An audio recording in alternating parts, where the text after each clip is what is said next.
Hello kids, welcome to Alpha Geeks. Let's continue with the final module of the chapter Animals, which is the food chains and food web. What is a food chain? It is a process in which energy gets transferred from one organism to another. Therefore, each organism in a food chain is dependent on the next organism for its food. The food chain is a series of events in which one organism eats another and obtains energy.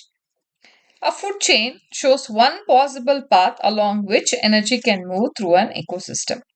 Let's take the example of a food chain of an owl. The owl is at the highest level of this food chain. The energy that is obtained from the sun is received by the plant. The insect eats the plant and gets this energy. The mouse eats the insect and obtains energy from the insect. And owl eats this mouse and gets energy from the mouse. So this path along which the energy is received from the sun and finally ends up in the owl is your food chain. Food web. When all the food chains in a habitat are joined up together, they form the food web. It is the interlinking of different types of food chain in a particular habitat. Sometimes you can see butterflies eaten by the frog. The frog might eat the dragonfly. The snake eats the frog. Then here the berries are eaten by the bird. The bird is eaten by the snake. So here you can see the snake is eating the frog. The snake is eating the bird. So there's interlinking of many food chains here.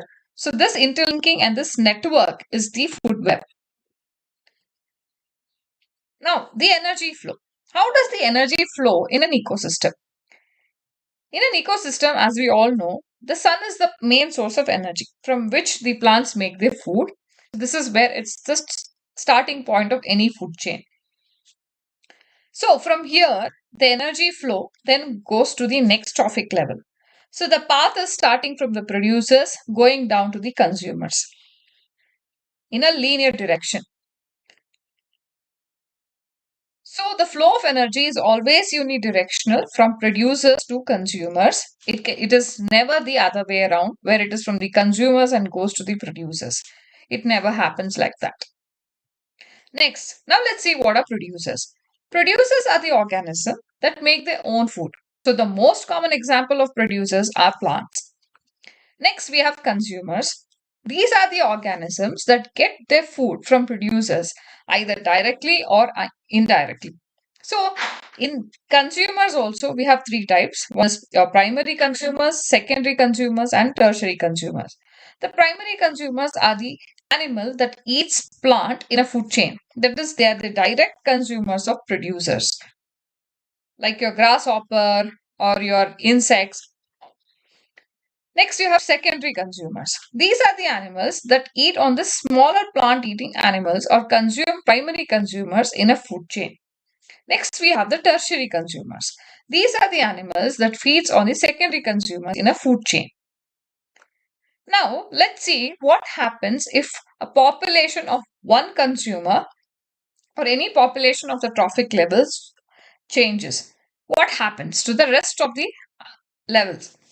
Here, this is a normal ecosystem where you have a considerable number of secondary consumers, that is the snakes. We have primary consumers, that is the rabbit, and producers, which are plants.